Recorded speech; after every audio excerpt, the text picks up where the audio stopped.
Hello, everyone, and welcome to this edition of Phillies Talk. It's the Phillies Talk podcast for 2018, and we're only one day away from the start of the Philadelphia Phillies 2018 season. I'm joined by Matt Veazey. How you doing, Matt? Awesome, Rich. How are you? Great. And hopefully you're tuning in on our YouTube channel here for Phillies Talk podcast. I'm at the Depace Sports Museum in Collingswood, New Jersey, and chances are a lot of our listeners may have not heard of this excellent sports museum. It's arguably one of the best collections in the country, let alone for the Philadelphia sports fan. And I'm going to take our viewers on a little brief tour here. I gave Matt a brief tour, and he was pointing out some of the things. There's Chooch's jersey and his catcher's protector here, and actually his full catcher's equipment from the 2008 Phillies World Series. This is an awesome collection here that's unparalleled, especially for the Philadelphia sports fan and even sports fans in general. There's something here for every sports fan. I got to tell you that. There's some hockey memorabilia here.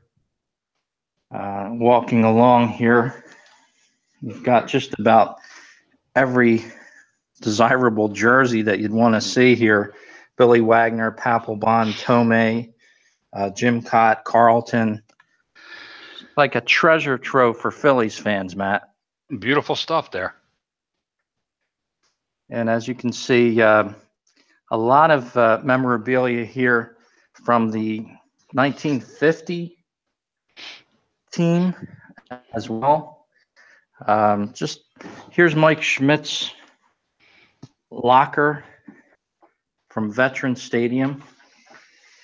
And you can't see this at the Baseball Hall of Fame. You have to come here to Collingswood to see this stuff. So, and you want to get out here quick. If you're watching the podcast or listening to it, this sports museum has been here for a while, but they're going to be incorporating themselves into a super museum right next to the link, probably within a year and a half, hopefully. Love that jacket. Got to get me one of those jackets. Some more of the collection here with one day to the 2018 Phillies season. There's the 1980 Phillies World Champions flag. A lot of different uniforms. Vukovic up there, the St. Patty's Day green. Nino Espinosa. Nino Espinosa up there. Yes, indeed. Nino Espinosa, Manny Trio. They cut him out. Cut him out of the 1980 postseason. How about a Richie Allen for you there, number 15? Are we still saying Richie? Is it Richie? Is it Dick? Is it Dick Allen? Is it Richie Allen? What are we saying these days? Well, whatever you want to say, actually. I'm here with the museum curator assistant curator, Elliot Tessler. How you doing, Elliot? Oh, fine. So glad to have you here today. It's wonderful to be here. You were pointing out some of the finer points of the collection of the Phillies here. How about this Connie Mack sign? Can you tell us a little bit about that? Yeah, that wrapped around Connie Mack Stadium. I assume underneath that was a Shibe Park sign, and when they renamed it Connie Mack Stadium, they fabricated this aluminum sign.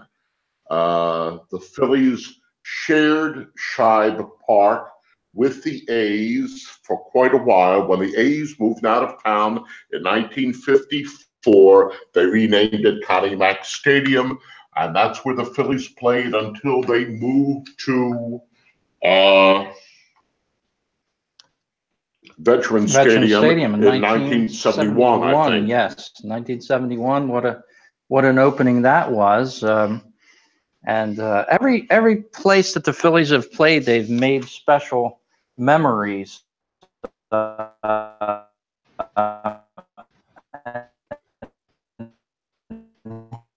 here at the Depace. That's a repro. We do have an original, as I mentioned before, the Ed Delahanty jersey from 1903. That's probably our earliest Philly memorabilia. We do have some baseball stuff older than that, but it's Philadelphia A's. All right, you spoke of the A's. We're going to walk through this room here. Of course, the Babe there, and here's an interesting picture for you, Matt. You recognize these guys, Pete Rose, and you got Mike Schmidt and Steve Carlton, along with the doctor and his wife, Dr. Depace and his wife. Oh, beautiful. Awesome Wow. photo there. And the doctor's been a sports fan for many years. Started out as a Yankees New York fan because he's from up in that area. But there's another picture with Jeter and a couple of the Yankees, Mariano Rivera there. Let's go into the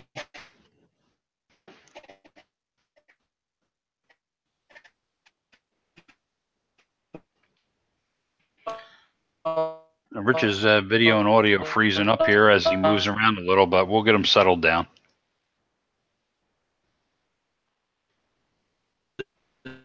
One more day till opening day. Phillies 2018 season. Phillies will be in Atlanta, visiting the Atlanta Braves. There's just of information here.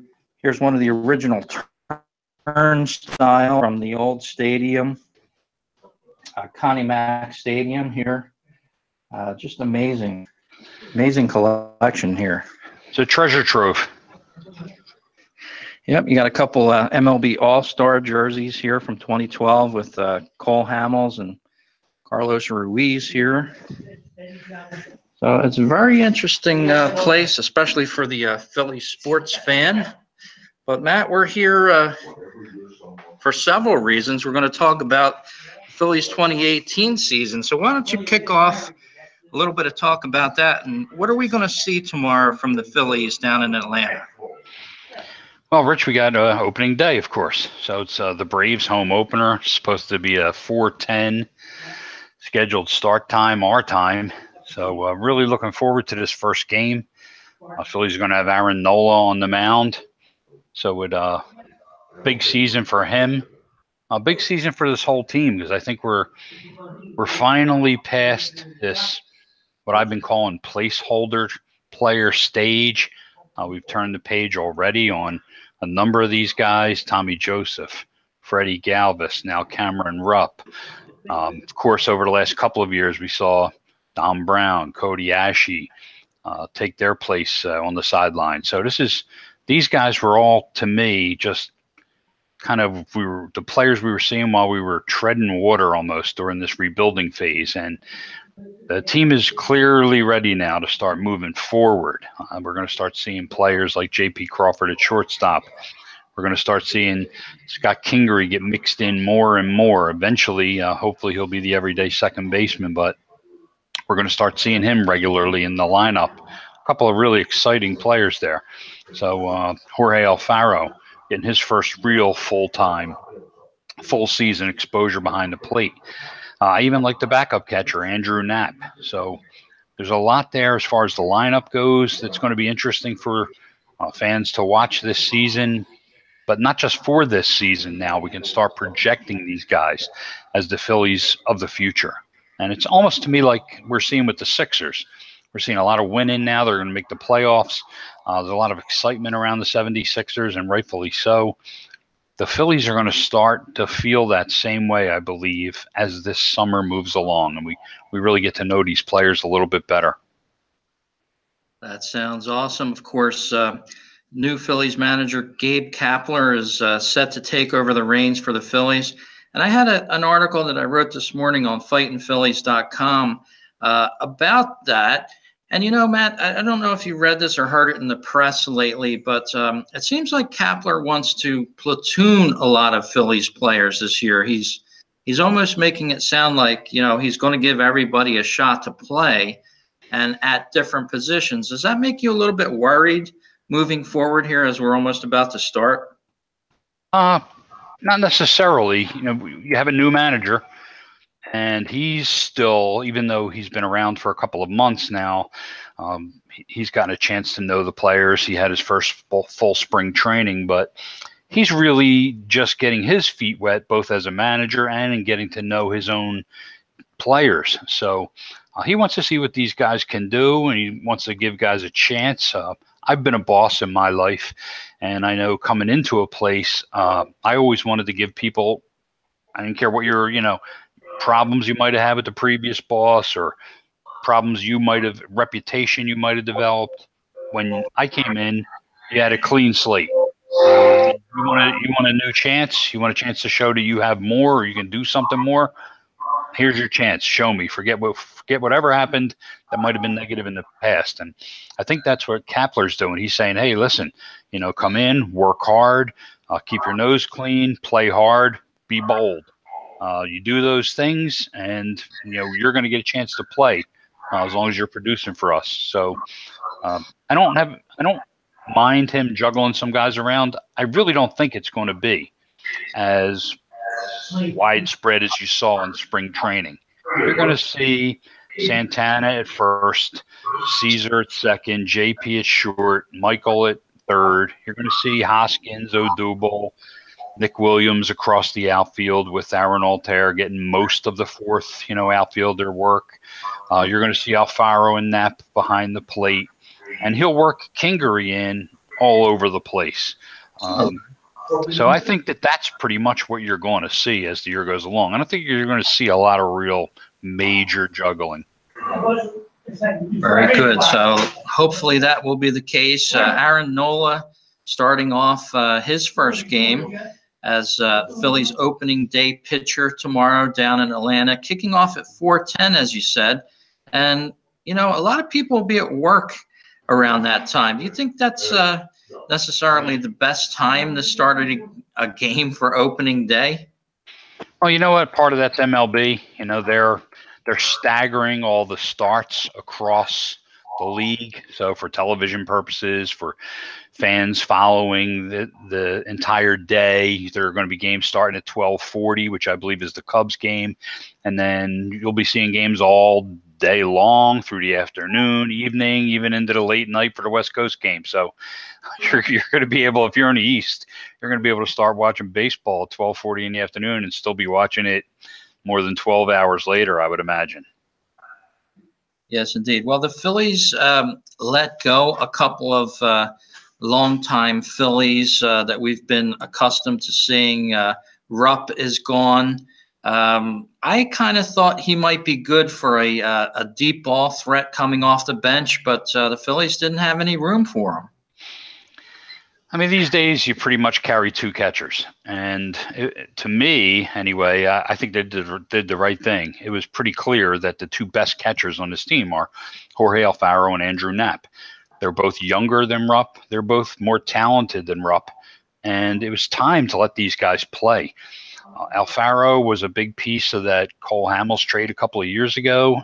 He's got real legitimate power, more power even than Rupp had. And he's got to get a chance to play. He's got a cannon from behind the plate. He has a few deficiencies. He just strikes out a lot, but he's the future behind the plate for the Phillies. Knapp, as far as I'm concerned, if they lost Alfaro, Knapp can handle the everyday job. He's an excellent defensive catcher. He's the leader type. He's just the kind of guy you like having traditionally as your backup catcher. And again, he's still a young guy too. So these are the two guys that needed to play. Rupp was just a placeholder as far as I'm concerned. No loss there. And frankly, I'm glad they did what they did. I'm all for their move behind the plate there. Yes, indeed. Well, the Phillies made some moves with the pitching staff. Of course, they had to whittle that starting five rotation down. We lost Zach in that. The Phillies sent him down. But he'll be there if somebody falters on this rotation. Velasquez made it. Pivetta joining Nola.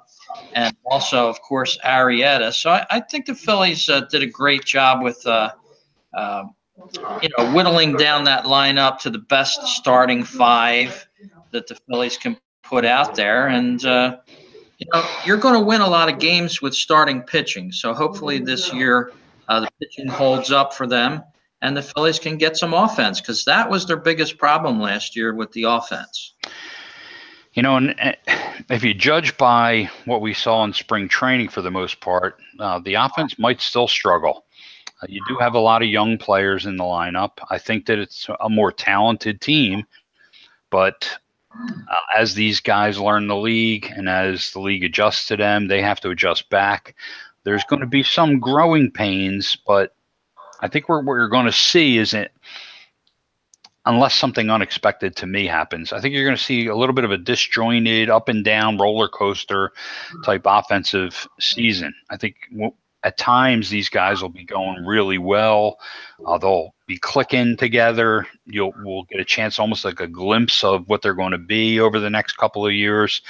And then there are going to be other times where there's just so much youth that they're just going to struggle, maybe at times altogether. So I think you're going to see a bit of a roller coaster offensively. I just hope that at the end, when it's all said and done, that towards the end of the season, we're starting to see the entire group as a whole, that Crawford, Hoskins, Kingery, Nick Williams, Franco, even Alfaro grouping, gaining more consistency as we move along in the season. Wouldn't surprise me if they struggle a bit scoring some runs early, but I do see them growing. And that's what we really want to see by the end, that where this team is headed to the future. That's for sure. And one part of the future and the biggest part of the Phillies starting rotation is going to be Jake Arrieta. And the Phillies media is notoriously not tough on the Phillies. But there was an article that just came out yesterday, I believe, in reference to Jake Arrieta's somewhat struggle during spring. And I guess that's to be expected. I mean, the Phillies just picked him up after the spring training. Grapefruit League has started.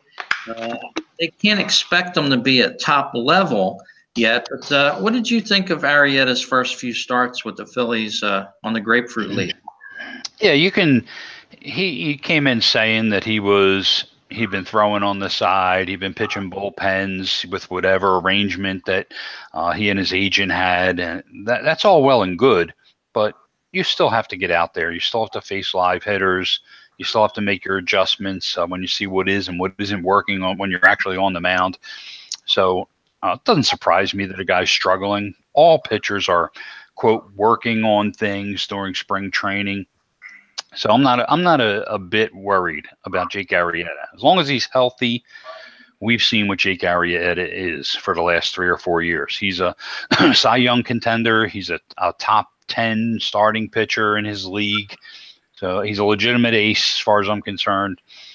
So I'm happy to have him, and I think he's going to have an excellent year for the Phillies.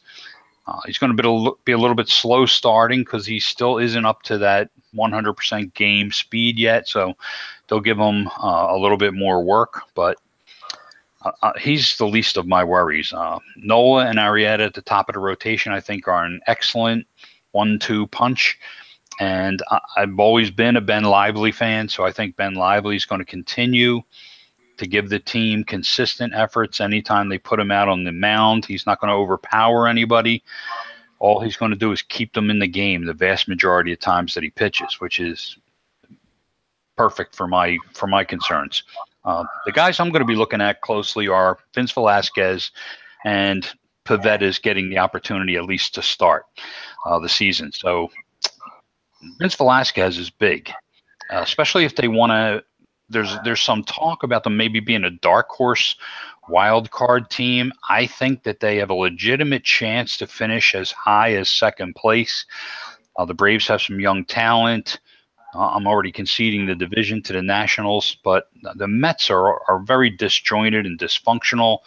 The Marlins have a ton of problems right now, and they're certainly in a, even though Jeter doesn't like to use the word, they're certainly in a rebuilding stage. So the second place, I think, is right there for the Phillies if they can maximize their talent And if that pitchers like Vince Velasquez can step up, pitch to his talent level, and start giving the Phillies innings, 5-6 inning starts, that's going to be huge. Yeah, that'll be a huge thing if they can get out to a good start, get out to a positive few wins right off the bat here. I would hate for them to start out on a losing streak and get used to losing early. We've seen that in the past couple years. The Phillies would start off a little bit good first couple games, and they'd slide into that 6 or 7 game losing streak. So I think it's very important for them to get off on a good foot. The Phillies making some news in the last couple days, signing Scott Kingery to a kind of a mega deal. Age 23, hasn't played a game yet in the major leagues. Is going to make his debut this year, obviously, with the signing. What do you think of that signing? I love Scott Kingery. So I think he's going to be a big pickup for them. I'm on record as already saying trade Caesar and put Kingery at second base and let Kingery and JP be your double play combination for the next 8 years. But they're not going to do that, obviously, to start. They have Hernandez. Caesar is an asset. They've shopped him around. Supposedly, they haven't been able to get the kind of price that they want for Caesar and that they believe that they should be able to get for him. So, I guess everybody can use a little bit more growth time. They were talking before the signing about putting Kingery back in AAA for a little more seasoning.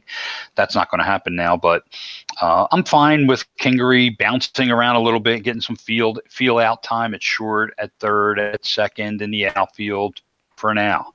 I still am hoping that Caesar has produces something during the season, that he keeps his value, and that they'll be able to deal him at some point, and you can just get Scotty in there at second base and let him start to settle in. I think it's important to put a player to position, maximize his comfort level, get your starters settled in, and that's the future there, Kingery at second base. So I'm looking forward to that. That's awesome, man. Again, I'm doing the podcast live here from the Depace Sports Museum. It's located at 765 Haddon Avenue, Collingswood, New Jersey, right downtown in Collingswood. And, a lot of people haven't heard of this place, but if you're a Phillies fan, if you like boxing, they have a tremendous collection of Joe Frazier and Muhammad Ali items. I mean, from robes to boxing shorts to title belts, you name it, and it's all here at the Depace Sports Museum in Haddonfield. It's free to get in. They do ask for a donation.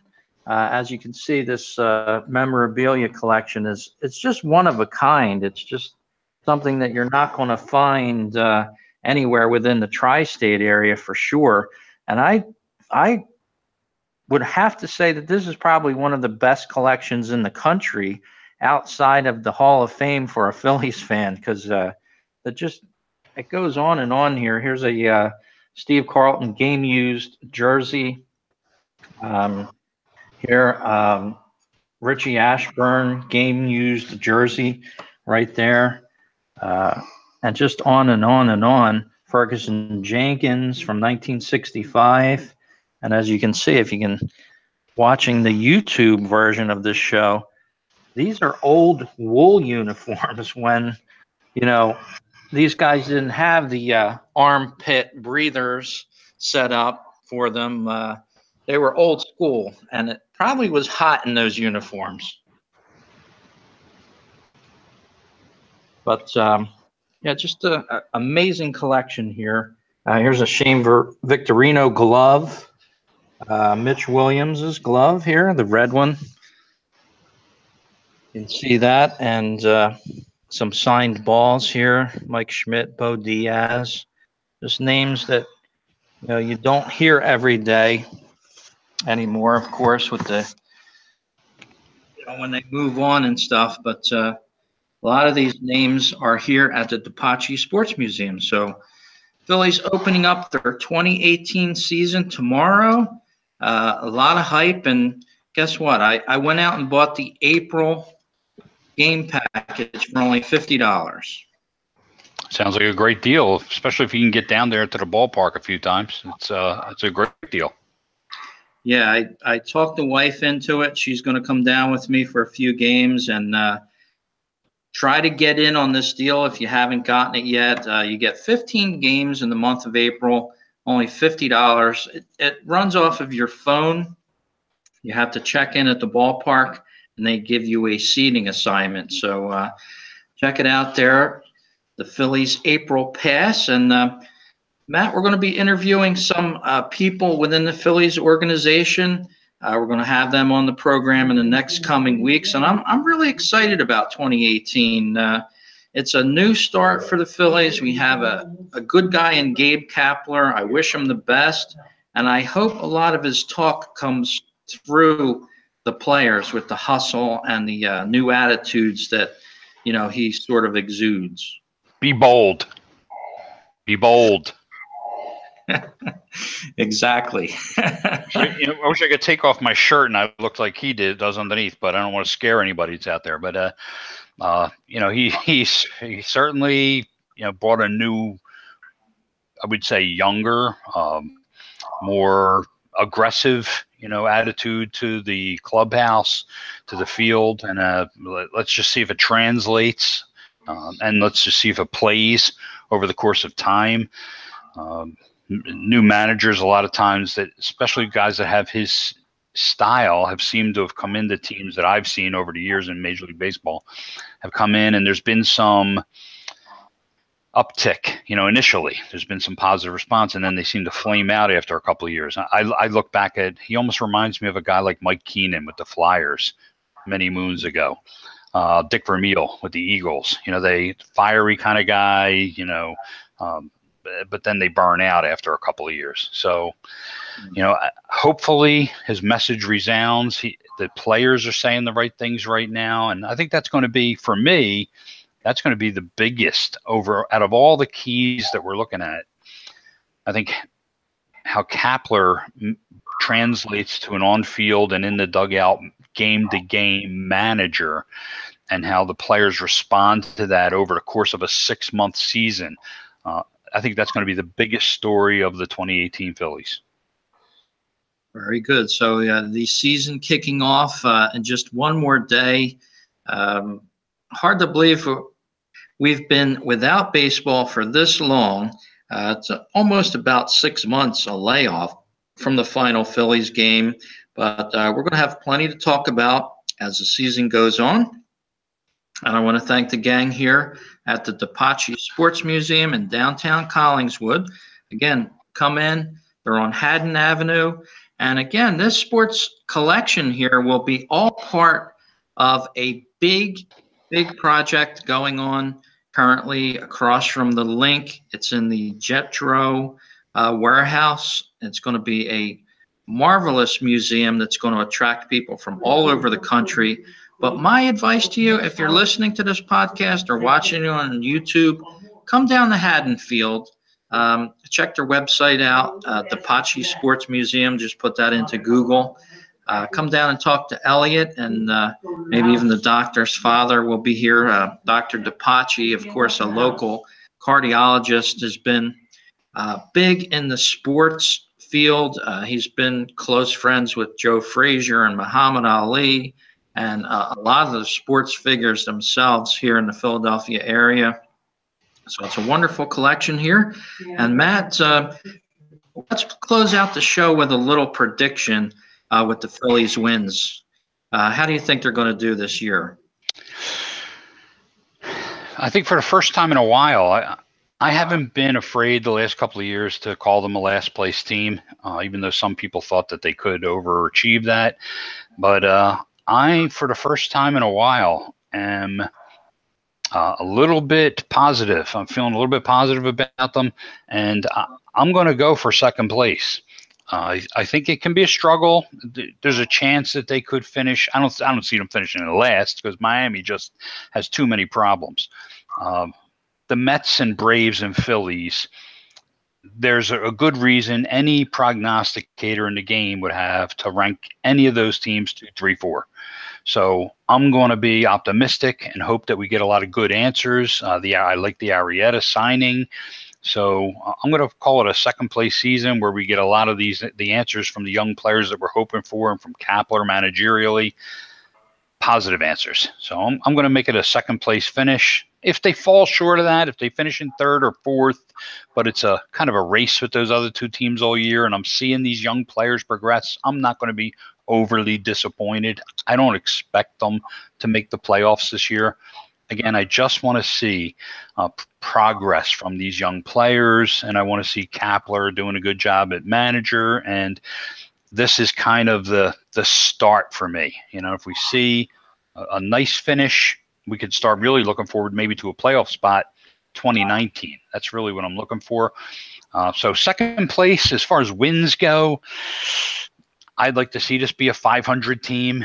So I'm going to be maybe around that. I'd like to see 82 wins, call it a winning team for the first time in 5 or 6 years. So let's say an 82 and 80 finish. That's I think I'm comfortable settling in there. Yeah, I share your optimism as far as the Phillies having a great chance to finish up well in the division. Obviously, the Nationals are the powerhouse. Checking at ESPN.com, they do a power rankings before the season starts every year. For 2018, they see the Phillies coming in at 81 and 81. Their World Series odds are 80-1, so not a terribly safe bet if you're out in Las Vegas. But I share your optimism. I think the Phillies are going to turn in 85 wins this season. They're going to be on the upswing. The big thing I think that could change things is you got to remember that they're in a tremendous still financial position.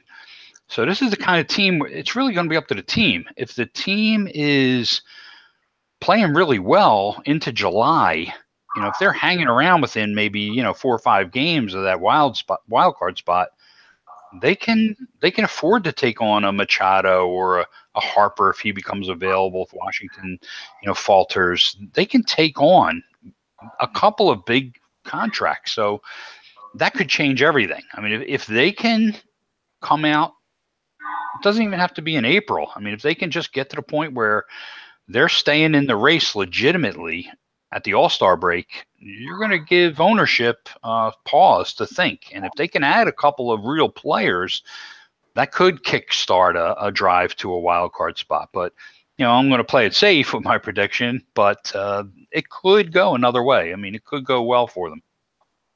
That's for sure. And ESPN's prediction, they predict them at 16. So they're predicting them to be middle of the pack for 2018. About right.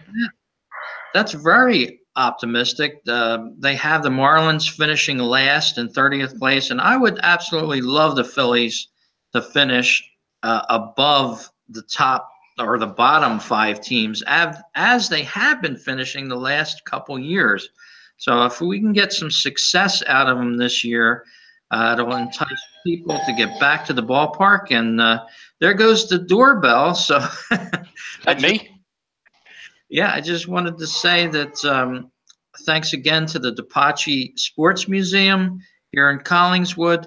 They have a couple more items that I want to mention here, and maybe I'll do another show from here as well. But they have a $1.5 million bat that is the 60th home run bat for Babe Ruth here.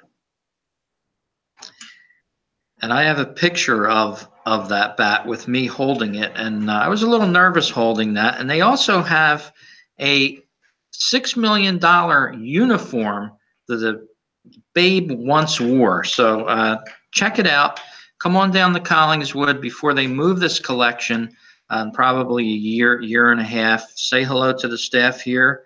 And it's been another great podcast, Matt. Enjoy the season, and we'll talk to you again on the next Phillies Talk podcast. Thanks for joining us, everyone.